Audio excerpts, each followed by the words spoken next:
Argentine striker Julian আলভারেজকে যে কোনো মূল্যে সামনের মৌসুমে দলে চান অ্যাটলেটিকো মাদ্রিদের কোচ ডিয়েগো সিমিওনি।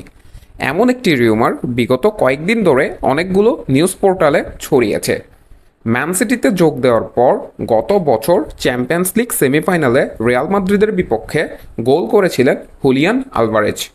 কাতার বিশ্বকাপে সেমিফাইনাল গোলসহ আর্জেন্টিনার জার্সি গায়ে 4টি বিশ্বকাপ গোল ছিল হুলিয়ান আলভারেজের এই দারুণ সব পারফরম্যান্সের পরেও বড় ম্যাচগুলোতে এরিক হাল্যান্ডকে সুযোগ দিয়ে তাকে বেঞ্চে বসিয়ে রাখেন পেপ গার্দিওলা।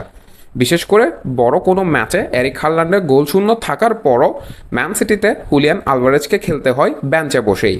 চলতি মৌসুমে কেভিন ডিব্রুইন ইনজুরি থাকার কারণে বেশ কিছু ম্যাচে সুযোগ পেয়েছিলেন আলভারেজ, তবে ডিব্রুইন ফিরে আসার পর তাকে আবারও বেঞ্চেই বসতে হয়েছে।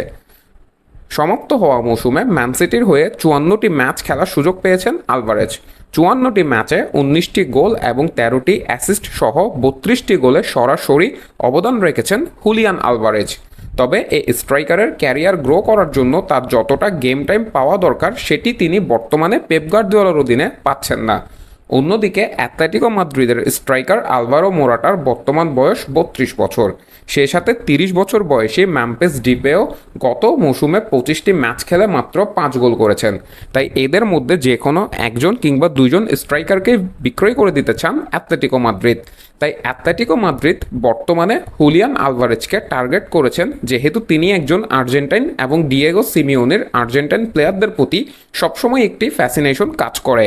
এবং হুলিয়ান আলভারেজ যে ম্যান সিটিতে গেম টাইম পাচ্ছেন না, তিনি হয়তো ম্যান সিটি ছাড়তে পারেন সে চিন্তাভাবনা থেকে বড় সব ক্লাবগুলো নজর পড়েছে নেক্সট ট্রান্সফার উইন্ডোতে আলভারেজকে ঘিরে। তাই এই ট্রান্সফার উইন্ডোতে বড় অঙ্কের টাকা দিয়ে আলভারেজকে সাইন করতে চান অ্যাটলেটিকো মাদ্রিদ। যদিও ব্যাপারটি এত সহজ হবে না, কারণ ম্যান সিটি নিশ্চয়ই এত সহজে আলভারেজকে ছাড়তে চাইবেন না, যেহেতু তিনি ম্যান সিটির সাথে 2028 সাল পর্যন্ত চুক্তিবদ্ধ।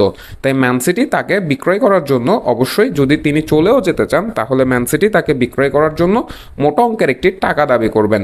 ট্রান্সফার রিউমার এবং ট্রান্সফার সম্পূর্ণ হওয়ার মধ্যে একটি বড় পদক্ষেপ রয়েছে, যেটি সবচেয়ে বড় প্রমাণ এমবাপ্পের রিয়াল মাদ্রিদের ট্রান্সফারটি। তাই হুলিয়ান আলভারেজ এখন কি ম্যান সিটিতে থেকে আরও বেশি প্লেইং টাইম চাইবেন, নাকি তিনি অ্যাটলেটিকো মাদ্রিদে চলে যাবেন কিংবা অন্য কোনো ক্লাবে মুভ করবেন, সেটি সম্পূর্ণ তার সিদ্ধান্ত। তবে অ্যাটলেটিকো মাদ্রিদে গেলে সেটি অবশ্যই আলভারেজের জন্য ভালোই হবে, কারণ আলভারেজ যতটুকু অফ দ্য বল ভালো মুভমেন্ট করতে পারেন, ফিজিক্যালিটি দিয়ে ফুটবল খেলতে পারেন, ভালো প্রেসিং করতে পারেন। ডিয়েগো সিমিওনি কিন্তু যেহেতু ডিফেন্সিভ স্টাইলে ফুটবল খেলান, তাই তিনি তার প্লেয়ারদেরকে ঠিক সেভাবেই প্রেস করেই ফুটবলটি খেলান। তাই আলভারেজ যদি ম্যান সিটি ছেড়ে দেয় সেটি মোটেও তার জন্য ভুল সিদ্ধান্ত হবে না। পেপ গার্দিওলা আলভারেজকে না খেলানোর খেসারত কিন্তু এফএ কাপেও দিয়েছেন। এফএ কাপ ফাইনালটিও তারা নগর প্রতিদ্বন্দ্বী ম্যানচেস্টার ইউনাইটেডের কাছে হেরে গিয়েছেন এবং সেই সাথে চ্যাম্পিয়ন্স লিগ থেকেও তারা বিদায় হয়েছেন এরিক হাল্যান্ড বড় ম্যাচে গোল করতে না পারার কারণে। তাই আলভারেজ কি চলে যাবেন নাকি তিনি থেকে যাবেন সেটি জানতে আরও কয়েকদিন অপেক্ষা করতে হবে। ভিডিওটিতে লাইক দিতে এবং আমাদের চ্যানেলটি সাবস্ক্রাইব করতে ভুলবেন না। মাহের আহমেদ মাহি, এমএস থিংবার্স।